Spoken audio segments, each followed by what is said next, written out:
Hello, everyone. Welcome to another Fireside Chat. I am thrilled to be joined by Savannah Bell of Chicago Public Schools, who are doing tremendous work in proficiency-based learning and look forward to learning more about it. So, Savannah, what can you tell me about the work your learning community is involved in respect to proficiency-based ed? Sure. I think one of the biggest things over the past year is that CPS launched a certification program for schools who wanted to become district certified proficiency based learning schools. So schools applied, they went through kind of a somewhat rigorous process where we reviewed their applications. Did site visits with some external evaluators. And then, based on that, schools were awarded one of four distinctions. So, early, emerging, established, or exemplary. And based on those distinctions, that then triggered different supports. And the idea behind the supports is that if a school takes advantage of them and uses them strategically, it would eventually move them to the next level of certification. I think that's kind of like the biggest thing going on in our world this year was designing that process, seeing through, giving the schools their certification levels and reports and feedback. And then the second half of the year, we've spent launching those supports. So things like PD, differentiated funding structures for different innovation projects at the schools, funding for summer acceleration classes. So seeing those through has been kind of the bulk of the second half of the year. I love hearing all of that. Digging into your roles as proficiency-based learning specialists and leader of those teams, is that the support you're providing then for those schools that are participating in the initiative? Yep. So some of it is, like I said, different like funding streams. So stipend pay for a proficiency-based learning teacher leader who leads work at the school-based level, funding for kind of different projects that schools want to pursue on their own, whether that's like stipend pay to have teachers write proficiency scales outside of the school day, or something like funding for like Otis, like an alternative grading software. And then in addition to that, the funding structures, there's different professional learning opportunities. So together we work on deepening workshops, which are individual one-day workshops that go kind of like deep into a topic and are meant to take people's practice a little bit deeper.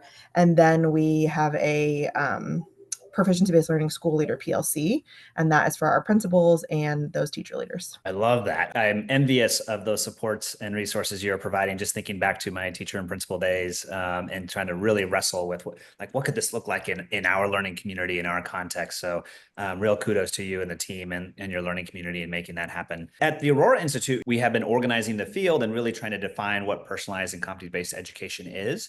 What is that when you say proficiency-based learning (PBL)? What does that mean for you? How does that align? I'd say we're happy to share the like formal definition that CPS uses, but that has been some of the work of the certification process.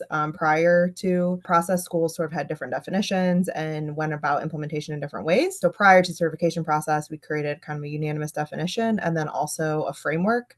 And the framework has four domains and explains kind of what those practices look like, something like feedback, reflection, and growth, equitable grading, agency, demonstration of proficiency. What do those practices related to PBL look like in the classroom? And for each practice, it has a continuum that starts at a stage one, which is like very introductory, you're just getting started, and then moves all the way to a stage four.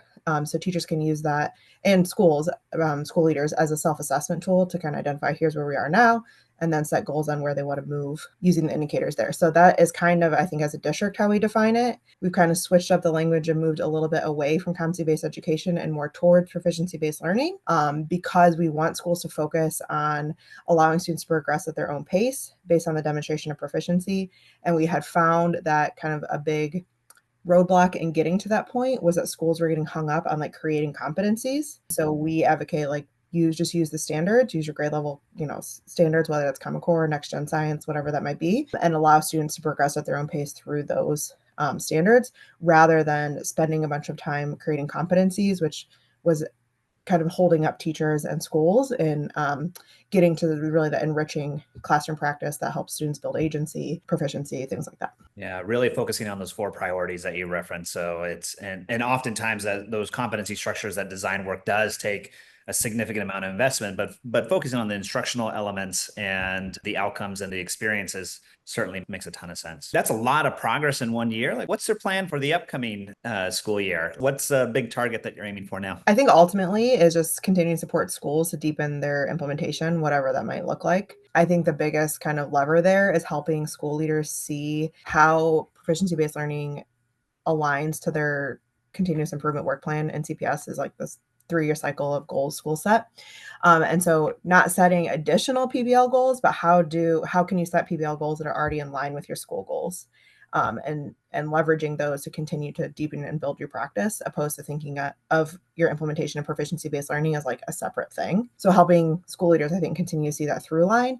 And then actually on Thursday, we have our last school leader PLC where they'll be asked to kind of do like start, stop, keep for next year, and then identify kind of their priorities for the following year and design at least one learning cycle around proficiency-based learning. So kind of based on what those topics are, that will guide the professional learning that we will offer to teachers the following year. So we don't necessarily know the topics yet, but we will continue to offer like similar supports in those streams we've already mentioned, but we'll use the feedback from the exit ticket surveys and the goals school set for next year to kind of design the series and topics. Really great. I really appreciate the modeling that you're doing for your educators, those on-time supports, and really building based on feedback and supporting that in meaningful ways is spot on. It's great. We love hearing about that. And a big piece of our commitment at the Aurora Institute is to connect inspiring, innovating learning communities like yourselves to one another. Where can folks learn about how to connect to you and to the great work you're leading in Chicago Public Schools? Sure. I'm happy to share the direct links after this call if you want to hyperlink them.